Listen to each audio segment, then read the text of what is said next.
కార్మికులకు హామీలనిచ్చి ఇవాళ ఎదురుకొచ్చినటువంటి ప్రతి దేవుడి పైన ఒట్టు వేసి ముఖ్యంగా ఇలా కార్మికులకు ఎవరికైనా నష్టం చేస్తుందంటే ముఖ్యమంత్రి రేవంత్ రెడ్డి గారు కాంగ్రెస్ ప్రభుత్వం ఇలా ఆటో కార్మికులకు మరి అన్యాయం చేస్తూ ఉన్నారు.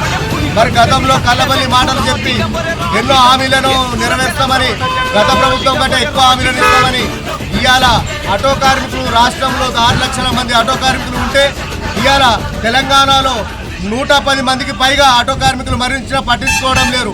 మరి ఆటో కార్మికులు ఒకటే కాదు, ఇవాళ BRTU తరఫున తెలంగాణ రాష్ట్ర కార్మిక విభాగంలో మరి 6 లక్షలకు మంది పైగా ఆటో కార్మికులు ఉంటే మరి 400కు పైగా రైతులు కూడా చనిపోయినా ఇలా పట్టించుకొని ప్రభుత్వం ఏదైనా ఉందంటే కాంగ్రెస్ ప్రభుత్వం ముఖ్యమంత్రి రేవంత్ రెడ్డి గారు. మరి ఇప్పటికీ కాంగ్రెస్ ప్రభుత్వంలో మరి ఆటో కార్మికులు జీవనోపాధి లేక మరణిస్తే వారి కుటుంబాలకు ఎక్స్గ్రేషియా లేకుండా కూడా ఇవాళ వాళ్ళకి ఎక్స్గ్రేషియా కూడా రెన్యువల్ అయిపోయి మరి చాలా రోజులు గడుస్తూ ఉంది, 6 నెలలకు పైగా గడుస్తూ ఉంది. మరి 15 నెలలు ఇప్పుడు ప్రభుత్వం ఏర్పడి 15 నెలలు గడిచినా ఇప్పటి వరకు ఆటో కార్మికులకు పర్సనల్గా మరి వాళ్ళకు ప్రత్యేక బోర్డును లేబర్ బోర్డు ఏర్పాటు చేస్తున్నారు, అది లేదు. ఇప్పటికీ మరి ఆటో కార్మికులకు జీవనోపాధి 12,000 జీవనోపాధి సంవత్సరానికి 12,000 జీవనోపాధి ఇస్తున్నారు, అది లేదు. మరి ఇవాళ మహాలక్ష్మి పథకం ద్వారా ఆటో కార్మికులకు మరి ఫ్రీ బస్ ద్వారా ఆటో కార్మికులకు జీవనోపాధి లేక వాళ్ళకి ఇలా కట్టుకున్నటువంటి మరి తెచ్చుకున్నటువంటి ఆటోలకు ఫైనాన్షియల్ ఇళ్ళక ఎంతో మంది ఆటో కార్మికులు మరణిస్తే ఇవాళ కాంగ్రెస్ ప్రభుత్వం ముఖ్యమంత్రి రేవంత్ రెడ్డి గారు వాళ్లకు చిత్తశుద్ధి లేకుండా కింద కూడా పట్టించుకోవడం లేదు. మరి దయచేసి ఇప్పటికీ కార్మిక మంత్రి కూడా లేకపోవడం చాలా దుర్మార్గమైన విషయం ఇది. ఇలా కాంగ్రెస్ ప్రభుత్వం వచ్చిన తర్వాత లేబర్ మినిస్టర్ లేక ఈ యొక్క LIC ఇన్సూరెన్స్ అయిపోయి ఇన్ని రోజులైనా కూడా కార్మికులకు వాళ్ళకు లేబర్ బోర్డు లేకపోయే వరకు ఇన్సూరెన్స్ లేకపోయే వరకు కార్మికులు మరణిస్తూ ఉన్నారు. దయచేసి ముఖ్యమంత్రి గారు ఇవాళ మీరు ఎన్నో హామీలను ఇచ్చారు, ఆ హామీలను మాకు కావలసినవి చేయమంటున్నాం కానీ మేము వేరే ఎక్కువగా ఆశించట్లేదు. మాకు సంవత్సరానికి ఇస్తా అన్న 12,000 వృత్తి ఇవ్వండి.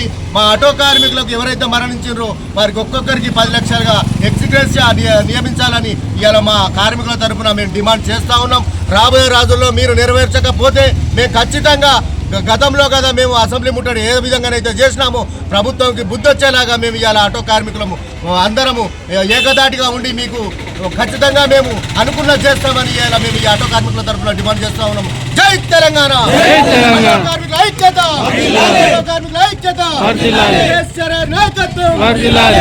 నాయకత్వం! కేటీఆర్ గారి నాయకత్వం!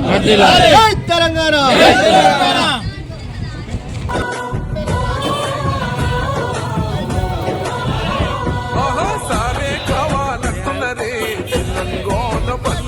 మల్ల కారే రావాలంటున్నరే తెలంగాణ జిల్లాలలో సారే కావాలంటున్నరే తెలంగాణ పల్లెలలో మల్ల కారే రావాలంటున్నరే తెలంగాణ జిల్లాలలో ప్రత్యేక రాష్ట్రం తెచ్చినోడు పండుగల్లే పల్లెకొచ్చినోడు జనమంతా జై కొట్టి పలికండి పేరు జనము బిడ్డ మన కేసీఆర్ సారే మన సారే చల్ సారే కావాలంటున్నరే తెలంగాణ పల్లెలలో మల్ల కారే పట్టణం స్టార్ట్ అయింది బిడ్డ,